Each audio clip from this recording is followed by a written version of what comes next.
नमस्कार, मी सुनील खराबी. मी 2006 पासून व्यवसाय चालू केलेला आहे. 2006 मध्ये मी JCB मशीन खरेदी केली. बॅकहो लोडर घेतलं पहिलं. बॅकहो लोडर करता माझ्याकडे बॅकहो लोडर 8 मशीन झाल्या. त्याच्यानंतर मुलगा कॉलेज झाल्यानंतर माझ्या बिझनेसमध्ये सहकार्य करायला लागला.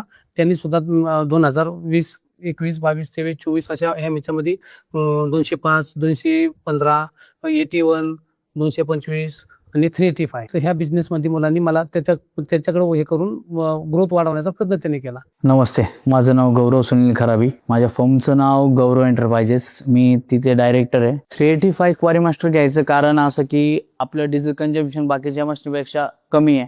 केबिन स्पेस पण जास्त आहे, डिगिंगचं पण जास्त, पॉवर जास्त आहे. आणखी बोलायचं गेलं तर परफॉर्मन्स चांगला भेटतो आपल्याला. 215 घ्यायचं कारण झालं की स्विंग फास्ट आहे, 6 मोटरचे ट्रॅक आहे, स्टॅबिलिटी चांगली भेटती. बेसमेंटमध्ये जास्त करून आम्ही 385 यूज करतोय. मटेरियल काढायला जो वेळ लागतोय बाहेर, बाकीच्या मशीननी जास्त वेळ लागतो, पण जेव्हापासून आपण आपलं 385 टाकलेलं आहे तो वेळ पण कमी झालेला आहे. 385 मशीनला मला around 18 to 20 litres per hour मला फ्यूल कन्झम्पशन भेटते. सो प्रोडक्टिव्हिटी जास्त भेटते आणि फ्यूल कन्झम्पशन कमी भेटते. JCB मशीन मेन चूज करायचं कारण हेच आहे की सर्व्हिस अँड सपोर्टसाठी. स्पेअर पार्ट पण आपल्याला इझी अवेलेबल होऊन जातात. आपण रिक्वेस्ट केली की इंजिनियर सोबतच स्पेअर पार्ट आपल्याला सोबत येऊन जातात. कोणी मला विचारलं तर मी JCB एक्सकेव्हेटरच रेकमेंड करेल. सेल्स अँड सपोर्टमुळे मी JCBच रेकमेंड करेल. थँक्यू.